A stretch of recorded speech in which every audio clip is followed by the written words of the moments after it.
Hello दोस्तों, आप लोगों का स्वागत है इतिहास की दुनिया 99 पे। मैं आज आपके लिए काफ़ी शानदार जानदार प्रश्न लेकर के आया हूं। आप देख सकते हो, बिहार डीएलएड इंट्रांस एग्ज़ाम 18/9/2022 के थर्ड शिफ्ट में पूछा गया सारे प्रश्न का सॉल्यूशन काफ़ी डिस्कशन के साथ शानदार तरीके से आपको मिलने वाला है, तो वीडियो को अंत तक ज़रूर देखिए।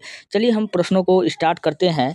पहला प्रश्न आपके सामने में है कि किस संविधान संशोधन के अनुसार लोकसभा का कार्यकाल 6 वर्ष किया गया था।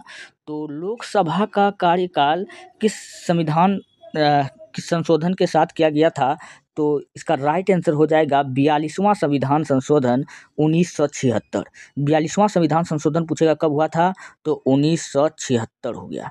अच्छा, और आपसे अगर क्वेश्चन पूछा जाए कि संविधान संशोधन का प्रक्रिया किस देश से लिया गया है, तो संविधान संशोधन का प्रक्रिया दक्षिण अफ्रीका के संविधान से लिया गया है। कहाँ से लिया गया है? दक्षिण अफ्रीका के संविधान से लिया गया है। फिर पूछेगा कि आपातकाल का प्रावधान किस देश के संविधान से लिया गया है, तो जर्मनी के संविधान से लिया गया है। कहाँ से लिया गया है?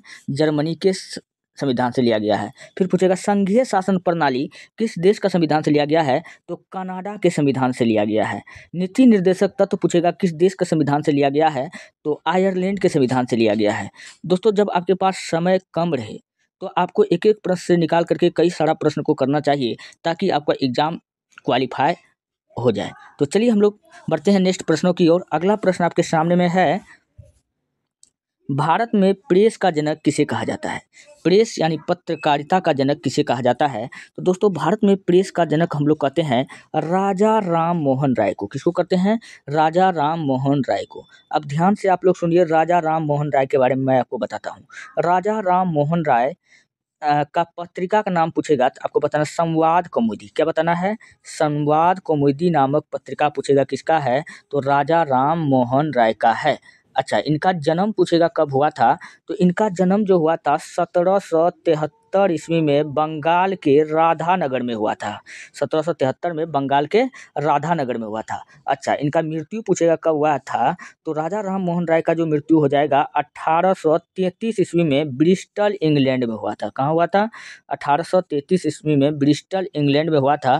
पूछेगा किस रोग के कारण हुआ था, तो आपको बताना है मेनिनजाइटिस रोग के कारण हुआ था। मेनिनजाइटिस रोग पूछेगा किससे होता है, तो बैक्टीरिया से फैलता है। और ये प्रभावित किसको करता है, तो यह प्रभावित मस्तिष्क को करता है। तो इतना सारा बात आपको राजा राम मोहन, और भी है लेकिन मैं आपको इतना ही बताया हूँ, और धीरे धीरे मैं आपको और सभी बताते रहता हूँ। तो जेम्स अगस्ट हिक्की, अच्छा यहाँ से भी याद रख लीजिएगा, जेम्स अगस्ट हिक्की आपको याद रखना है कि भारत का पहला समाचार पत्र पूछेगा कौन था, तो आपको बताना है द बंगाल गजट। क्या नाम था? The Bengal Gazette. इसका संपादक पूछेगा कौन था, तो जेम्स अगस्ट हिक्की। और क्या है? विनोबा भावे। आपको याद रखना है कि दक्षिण भारत में इन्होंने भूदान आंदोलन को शुरू किया था। दक्षिण भारत में भूदान आंदोलन को शुरू किया था, और इसके बारे में याद रखना है कि व्यक्तिगत सत्याग्रह इन्होंने चलाया था। तो इतना सारा प्रश्न आपको याद रखना है। आप लोग कॉपी पेन लेकर के बैठिए। चलिए बढ़ते हैं नेक्स्ट प्रश्न। अगला प्रश्न आपके सामने में है। अगला प्रश्न है, भारत के कितने राज्यों में विधान परिषद है? तो भारत के कितने राज्य में विधान परिषद है, चलिए हम लोग देखते हैं। तो भारत के दोस्तों टोटल 6 राज्यों में विधान परिषद है। कितना है? 6 राज्यों में विधान परिषद है। अब वो 6 राज्य कौन कौन सा है, तो फटाफट यहाँ पर आप लोग गौर कीजिए कि यह 6 राज्य जो आपका है वो कौन कौन है। बिहार हो जाएगा, यूपी हो जाएगा, महाराष्ट्र हो जाएगा, कर्नाटक हो जाएगा, आंध्र प्रदेश हो जाएगा, तेलंगाना हो जाएगा। तो ये 6 राज्य में क्या है? विधान परिषद है। अच्छा, तेलंगाना का गठन पूछेगा कब हुआ था, तो 2 जून 2014। 2 जून 2014 को तेलंगाना का गठन हुआ, और ये भारत का 28वां राज्य बन के उभरा, सामने आया। आंध्र प्रदेश को भाषा के आधार पर राज्य बनाया गया। आपको ये भी बात याद रखना है। और बिहार में कहेगा कि लोकसभा का कितना सीट है। दोस्तों, बिहार में लोकसभा का 40 सीट है। कितना सीट है? 40 सीट है। आपको ये भी प्रश्न याद रखना है। चलिए बढ़ते हैं नेक्स्ट प्रश्न। अगला प्रश्न आपके सामने में है, कहलगांव तापीय विद्युत परियोजना किस जिला में स्थित है? तो कहलगांव तापीय विद्युत परियोजना बिहार के भागलपुर में स्थित है। कहाँ है भैया? भागलपुर में स्थित है। तो इसका ऑप्शन नंबर बी क्या हो जाएगा? बिल्कुल राइट हो जाएगा, भागलपुर में हो जाएगा। और बढ़ते हैं नेक्स्ट प्रश्न की ओर। अगला प्रश्न आपके सामने में है, जून 1992 में पहले अंतर्राष्ट्रीय पृथ्वी शिखर सम्मेलन के लिए ब्राज़ील में डैश डैश डैश 100 से अधिक राष्ट्राध्यक्ष मिले। अच्छा, तो पूछ रहा है कि 1992 में जो पहला पृथ्वी शिखर सम्मेलन हुआ था वो कहाँ हुआ था? ब्राज़ील में। ब्राज़ील का ही शहर है एक Rio de Janeiro. Rio de Janeiro कहाँ पड़ता है? ब्राज़ील में। यहाँ पर प्रथम पृथ्वी सम्मेलन हुआ था, आपको याद रखना है। और ये पृथ्वी सम्मेलन क्यों हुआ था? पर्यावरण संरक्षण के लिए। क्यों हुआ था? पर्यावरण को बचाने के लिए, पर्यावरण यानी संरक्षण के लिए पृथ्वी सम्मेलन हुआ था। और ये पृथ्वी सम्मेलन 3 बार हुआ था। कितना बार हुआ था? पहला जो हुआ था 1992 में। पहला कब हुआ था? 1992 में, जो ब्राज़ील के रियो डी जेनेरियो में हुआ। दूसरा पृथ्वी सम्मेलन हुआ था 1997 में, 1997 में। और तीसरा जो हुआ था ये हुआ था 5 साल और जोड़ दीजिए, 2002, यानी 5-5 साल जोड़िए। 92, 5 97, 5 2002, यानी 5-5 साल का अंतर है। तो तीसरा पृथ्वी सम्मेलन 2002 में हुआ था। पूछे कहाँ हुआ था? तो जोहान्सबर्ग में हुआ था। तो इतना बात आपको याद रखना है। दोनों कहाँ हुआ था? रियो डी जेनेरियो में हुआ था, ब्राज़ील में हुआ था। तीसरा कहाँ हुआ था? जोहान्सबर्ग में हुआ था। चलिए बढ़ते हैं नेक्स्ट प्रश्न की ओर। अगला प्रश्न आपके सामने में है कि ऊपरी सिलेसिया जर्मन और पोल्स दोनों द्वारा आबादी वाला क्षेत्र था। राष्ट्रसंघ ने जर्मनी और पोलैंड के बीच ऊपरी सिलेसिया के मुद्दे का समाधान कैसे किया? तो राष्ट्रसंघ ने इस मुद्दे का समाधान क्षेत्रों को विभाजित करके किया। तो ऑप्शन नंबर सी क्या हो जाएगा? बिल्कुल राइट हो जाएगा, ऑप्शन नंबर सी। अच्छा, अब हम लोग जानते हैं जर्मनी और पोलैंड के बीच में, जर्मनी और पोलैंड के बीच में पूछेगा कौन सा रेखा है विभाजन करती है? जर्मनी और पोलैंड के बीच में सीमा का निर्धारण हिंडनबर्ग रेखा करती है। कौन सी रेखा करती है? हिंडनबर्ग रेखा करती है। और यह रेखा हिंडनबर्ग नामक राष्ट्रपति द्वारा खींचा गया था। और आपसे पूछे भारत और पाकिस्तान के बीच सीमा का निर्धारण कौन सा लाइन करता है? तो आपको बताना है भारत रेड क्लिफ रेखा। क्या बताना है? रेड क्लिफ रेखा। भारत और श्रीलंका के बीच, भारत और श्रीलंका के बीच पूछेगा कि सीमा का निर्धारण करता है, तो आपको बताना है मन्नार की खाड़ी। क्या बताना है? मन्नार की खाड़ी। अब भारत और अफगानिस्तान के बीच सीमा का निर्धारण करता है, तो आपको पता है डुरंड रेखा। क्या बताना है? डुरंड रेखा। और भारत और चीन के बीच सीमा का निर्धारण कौन रेखा करता है? तो मैक-मोहन रेखा। कौन रेखा करता है? मैक-मोहन रेखा। तो ये सब जानकारी आपको याद रखना होगा ताकि एग्जाम में आप एक एक क्वेश्चन का जवाब दे सको। चलिए बढ़ते हैं नेक्स्ट प्रश्न। अगला प्रश्न आपके सामने में है, भारत में रेल परिचालन की शुरुआत कब हुई थी? अब रेल जो चलाया गया था भारत में सर्वप्रथम कब चलाया गया था? ये चलाया गया था 1853 में। कब चलाया गया था? 1853 में चलाया गया था। तो हम लोग जो ट्रेन चलाया गया था उस ट्रेन का पूछेगा नाम क्या था? तो आपको बताना ब्लैक ब्यूटी। क्या नाम था? Black beauty. अच्छा, और क्वेश्चन पूछेगा कि कोयले से चलने वाला ट्रेन कौन सा था? तो आपको बताना है कोयले से चलने वाला ट्रेन का नाम आप बताइए। तो कोयले से चलने वाला ट्रेन कौन सा था? इसमें 3 इंजन था जिसका नाम था सिंध, साहिवा और सुल्तान। तो कोयले से चलने वाला ट्रेन का नाम था फेयरी क्वीन। क्या नाम था? Fairy queen. और इसमें 3 इंजन था सिंध, साहिवा और सुल्तान। आपको ये बात याद रखना है। अच्छा, क्वेश्चन फिर पूछ लेगा कि विश्व में पहली बार रेलगाड़ी कहाँ चला था? तो पहली बार रेलगाड़ी जो था इंग्लैंड में चलाया गया था 1833 ईस्वी में, ब्रिस्टल इंग्लैंड में। कहाँ चलाया गया था? ब्रिस्टल इंग्लैंड में चलाया गया था। आपको ये बात याद रखना है। चलिए बढ़ते नेक्स्ट। अगला प्रश्न आपके सामने में है, समुद्री मार्ग से विश्व का परिभ्रमण सबसे पहले किसने किया था? समुद्री मार्ग से विश्व का परिभ्रमण सबसे पहले किसने किया था? तो वो किया था, कौन किया था? मैगेलन ने किया था। अब इसी क्वेश्चन को कुछ घुमा करके भी कभी कभी पूछा जाता है कि विश्व का चक्कर पूछेगा किस व्यक्ति ने लगाया, संपूर्ण विश्व का चक्कर पूछेगा किस व्यक्ति ने लगाया था? तो यही मैगेलन ने लगाया था। अच्छा, कोलंबस ने पूछेगा किसका खोज किया था? तो कोलंबस ने अमेरिका का खोज किया था। किसका खोज किया था? अमेरिका का खोज किया था। आपको ये बात याद रखना है।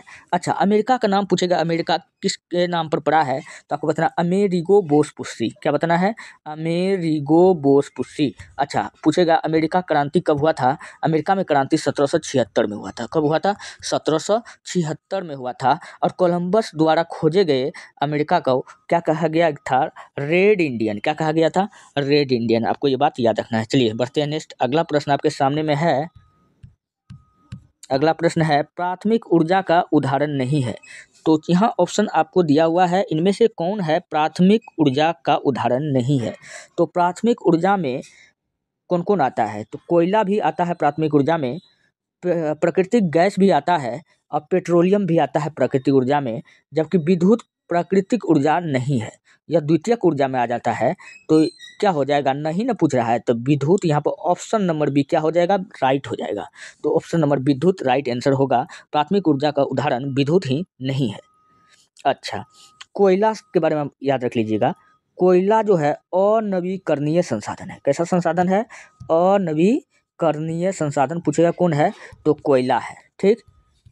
और कोयला पूछेगा कि भारत में सर्वप्रथम कब प्राप्त हुआ था, तो 1914 ईस्वी में। कब प्राप्त हुआ था, 1914 ईस्वी में। सबसे अच्छा कोयला पूछेगा कौन होता है, तो एंथ्रेसाइट। कौन होता है, एंथ्रेसाइट होता है। कोयला पूछे कितना प्रकार का होता है, तो 4 प्रकार का होता है। किस कोयला को मुलायम कोयला कहते हैं, तो बताना बिटुमिनस। क्या बताना है, बिटुमिनस को हम लोग क्या कहते हैं, मुलायम कोयला कहते हैं। आपको ये बात याद रखना है। अच्छा प्राकृतिक गैस पूछेगा किसको कहते हैं, तो हम लोग मेथेन को कहते हैं। किसको कहते हैं, मेथेन कहते हैं। और मेथेन का प्रयोग तो जानते हैं हम लोग घर में सिलेंडर में करते हैं। चलिए बढ़ते हैं नेक्स्ट, अगला प्रश्न आपके सामने में है। दालों के लिए निम्नलिखित में से कौन सा सही नहीं है। दाल के लिए यहाँ ऑप्शन देखिए कौन सही नहीं है। दालें रबी और खरीफ दोनों मौसम में उगाई जाती है। दलहन फलीदार फसलें हैं, वे अन्य फसलों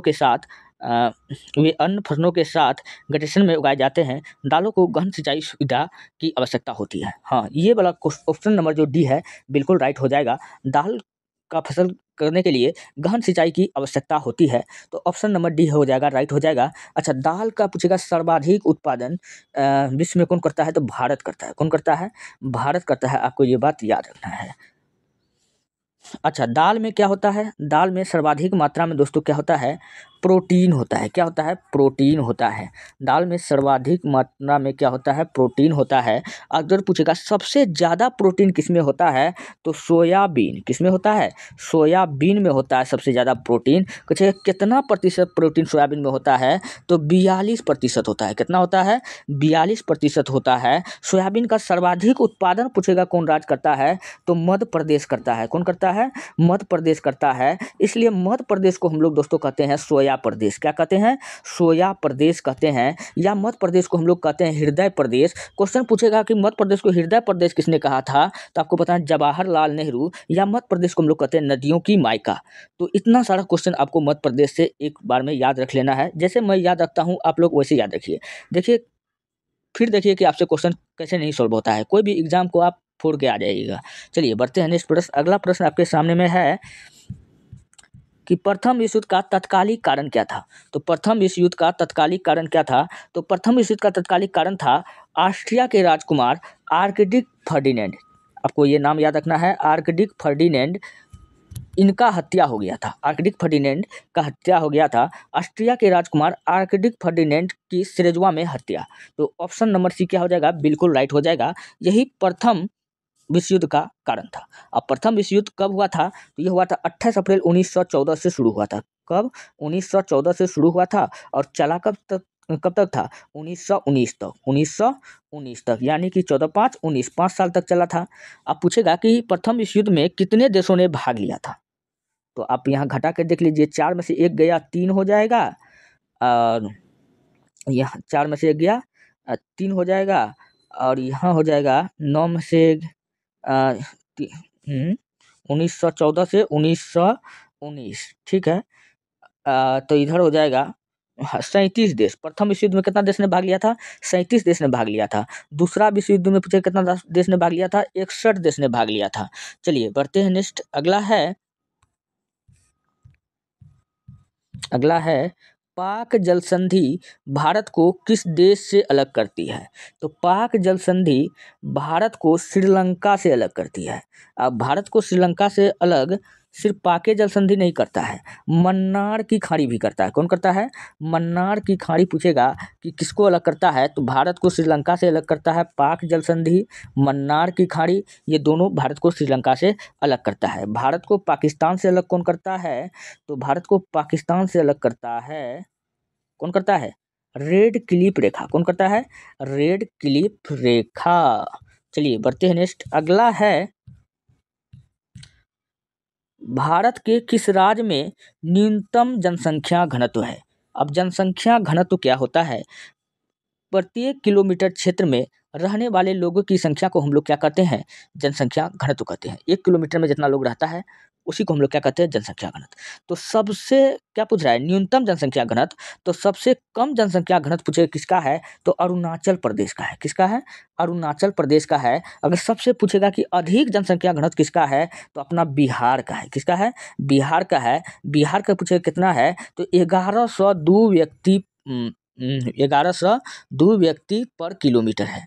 यानी कि 1 किलोमीटर में बिहार में 1102 व्यक्ति रहता है। कितना रहता है? 1102।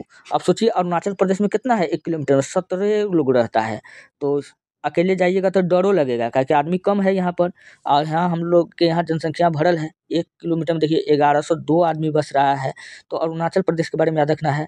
और गोवा, गोवा का जनसंख्या घनत्व याद रखना है। गोवा सबसे छोटा राज्य है। गोवा में 2 गो अक्षर है, देख लीजिए, और कोई भी राज्य ऐसा नहीं है जिसमें 2 अक्षर होगा, इसलिए गोवा सबसे छोटा राज्य है। और गोवा में पूछेगा जनसंख्या घनत्व कितना है? गोवा का 394 कितना है? व्यक्ति पर किलोमीटर है। और सिक्किम का पूछेगा कितना है? तो 86 व्यक्ति पर किलोमीटर है। जबकि उड़ीसा कितना है? 270 व्यक्ति पर किलोमीटर है। तो आपको उम्मीद करते हैं कि जनसंख्या घनत्व आपको समझ में आ गया होगा। आप लोग फटाफट बताइए कि क्षेत्रफल के दृष्टि से भारत का क्या स्थान है? दोस्तों क्षेत्रफल के दृष्टि से भारत का 7वां स्थान है। क्षेत्रफल के दृष्टि से भारत का 7वां स्थान है। अब पहले स्थान में क्या है? पहले स्थान में दोस्तों कौन है? कनाडा है। कौन है? पहले स्थान में रूस है। कौन है? रूस है। क्षेत्रफल मतलब जमीन जगह, तो सर्वाधिक किसके पास में है? रूस के पास में है। चलिए बढ़ते हैं नेक्स्ट। अगला प्रश्न आपके सामने में है। दोस्तों मैं आपको बता दूं कि रोज क्लास का PDF आपका अपलोड हो जाता है इतिहास की दुनिया 99 टेलीग्राम चैनल पर। आप वहां से जाकर के रोज की क्लास का वीडियो का PDF ले सकते हैं। चलिए बढ़ते हैं नेक्स्ट। अगला प्रश्न आपके सामने में है, सत्ता में भागीदारी का सही लाभ क्या है? सत्ता में भागीदारी का अर्थ हुआ कि शासन में भागीदारी। तो सत्ता में भागीदारी का अर्थ है निर्णय में भागीदारी का सही लाभ क्या है? निर्णय में भागीदारी का सही लाभ क्या है? ऑप्शन देखिए, अस्थिरता को वापस फूट में वृद्धि, गलत बात। अविविधताओं में वृद्धि, हाँ ये भी गलत हो जाएगा। विभिन्न समुदाय के बीच टकराव में कमी, हाँ बिल्कुल सही बात है। जब हम शासन में छोटे लोग, बड़े लोग, सभी लोग को अगर शामिल करेंगे तो शासन में क्या हो जाएगा? 2 देशों के बीच में ही, 2 समुदाय के बीच में टकराव का स्थिति कम हो जाएगा। क्या हो जाएगा? टकराव का स्थिति मतलब कि लड़ाई झगड़ा कम हो जाएगा। कि अमीर गरीब सबको जब सत्ता में जब हम मौका देंगे, सबको सत्ता में लाएंगे, तो क्या होगा कि शासन में क्या हो जाएगा? पारदर्शिता आएगा। शासन में क्या होगा? पारदर्शिता आएगा। सत्ता में साझेदारी से क्या होता है कि शासन में पारदर्शिता आता है, और विभिन्न समुदाय के बीच में क्या होता है? टकराव की स्थिति कम हो जाता है। चलिए बढ़ते हैं नेक्स्ट। अगला प्रश्न आपके सामने में है, भारत में एकल संक्रमणीय मत पद्धति से चुनाव किसका होता है? तो एकल संक्रमणीय पद्धति से चुनाव किसका होगा? राष्ट्रपति का होगा और उपराष्ट्रपति के द्वारा होगा। तो हाँ उपराष्ट्रपति का होता है। तो ये सब की कौन पद्धति के द्वारा होता है? एकल संक्रमणीय पद्धति के द्वारा होता है। तो ऑप्शन नंबर 1 क्या हो जाएगा? बिल्कुल राइट हो जाएगा। अच्छा, चुनाव आयोग का संबंध आर्टिकल 324 से है। किससे है? आर्टिकल 324 कहता है कि भारत में चुनाव आयोग होगा, और इनका कार्य क्या होता है कि राजनीतिक दलों को मान्यता देना। क्या है? राजनीतिक दलों को चिन्ह मान्यता देना और चुनाव चिन्ह उपयोग कराना चुनाव आयोग का काम होता है। और जो इलेक्शन होता है, तो इलेक्शन जो कराता है, कौन कराता है? यही चुनाव आयोग कराता है। चलिए बढ़ते हैं नेक्स्ट। अगला प्रश्न आपके सामने, अच्छा ये क्वेश्चन भैया पूछा गया था, याद आ गया तो मैं आपको बता देता हूँ। पहला चुनाव आयोग पूछेगा आयुक्त कौन था, तो आपको बताना सुकुमार सेन। क्या बताना है? सुकुमार सेन। सुकुमार सेन पहला चुनाव आयोग के अध्यक्ष थे। चलिए बढ़ते हैं नेक्स्ट। अगला प्रश्न आपके सामने में है, किस आधार पर लोकतंत्र को सर्वोत्तम शासन कहते हैं? अब लोकतंत्र को सबसे उत्तम शासन हम लोग कहते हैं, किस आधार पर कहते हैं? क्योंकि यहाँ निर्णय में देरी होती है, लोकतंत्र में निर्णय में देरी होती है। देखिए क्या दे दिया है, गलत बात है। राष्ट्रीय भावना का अभाव होता है, बिल्कुल गलत बात है। राष्ट्रीय चेतना का अभाव होता है, गलत बात है। जनमत संग्रह के आधार पर, मतलब जनता के मत के आधार पर, तो ये बिल्कुल सही बात है। तो ऑप्शन नंबर डी क्या हो जाएगा? बिल्कुल राइट हो जाएगा। अच्छा, लोकतंत्र का परिभाषा क्या होता है? जनता के लिए, जनता के द्वारा चलाए गए शासन को हम लोग लोकतंत्र कहते हैं। लोकतंत्र का यह परिभाषा पूछेगा कौन दिया था, तो अब्राहम लिंकन। कौन दिया था? अब्राहम लिंकन ने लोकतंत्र का यह परिभाषा दिया था। और अब्राहम लिंकन कहाँ का राष्ट्रपति था? अमेरिका का राष्ट्रपति था। आप लोग फटाफट कमेंट में छाप दीजिए कि अब्राहम लिंकन अमेरिका के कितने नंबर के राष्ट्रपति थे। बढ़ते हैं नेक्स्ट प्रश्न में। अगला प्रश्न आपके सामने में है कि औद्योगिक क्रांति सर्वप्रथम किस देश में हुई थी? तो औद्योगिक क्रांति जो हुआ था, सर्वप्रथम जो हुआ था वो इंग्लैंड में हुआ था। कहाँ हुआ था? इंग्लैंड में हुआ था। तो इसका ऑप्शन नंबर ए क्या हो जाएगा? राइट हो जाएगा। अच्छा, फ्रांस की क्रांति कब हुआ था? 1789 में। कब हुआ था? 1789 में फ्रांसीसी क्रांति हुआ था। और फ्रांसीसी क्रांति का पूछेगा कि नारा क्या था, तो इसका नारा था स्वतंत्रता, स्वतंत्रता, समानता, स्वतंत्रता, समानता और बंधुता, इसका क्या था? नारा था। तो आपको ये बात याद रखना है। और और रूस में पूछेगा कब हुआ था क्रांति, तो 1917 में हुआ था। कब हुआ था? 1917 में। पढ़ते हैं नेक्स्ट प्रश्न। अगला प्रश्न आपके सामने में है, निम्नलिखित में से कौन एक अधात्विक खनिज है? अब अधात्विक खनिज आपको छांटना है।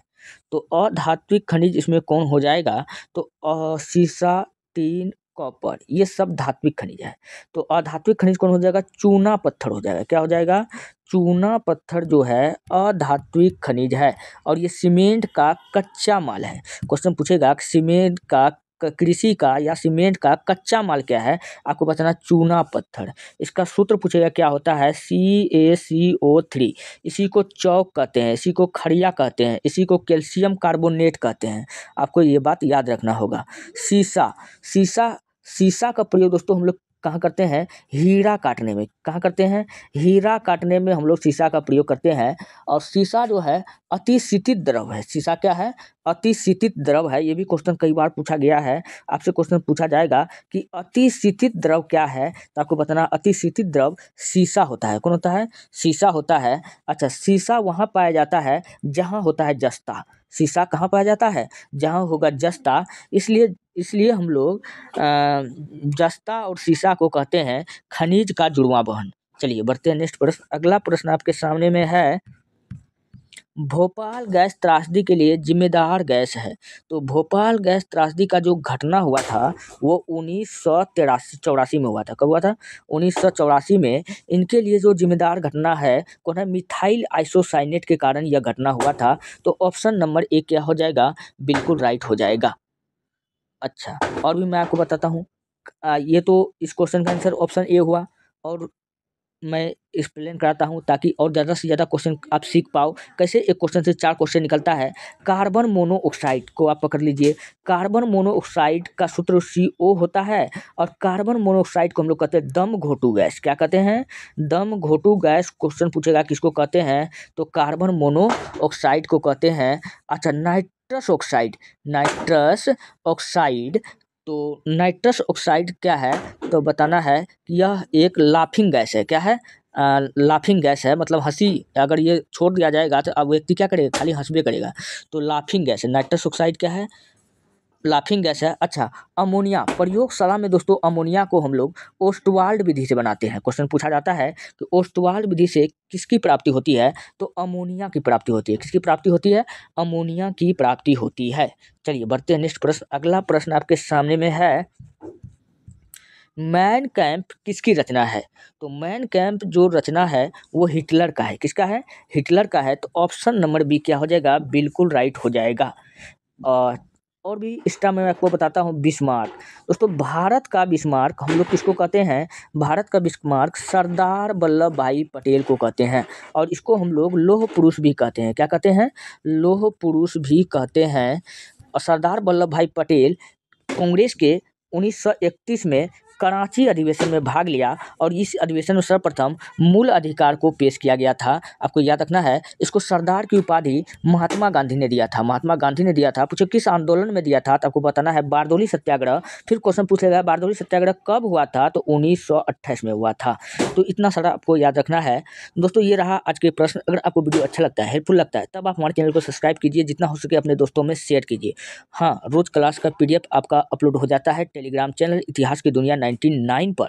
या नहीं तो वीडियो के डिस्क्रिप्शन में लिंक रहता है, आप वहां से जाकर के वीडियो का PDF ले सकते हैं।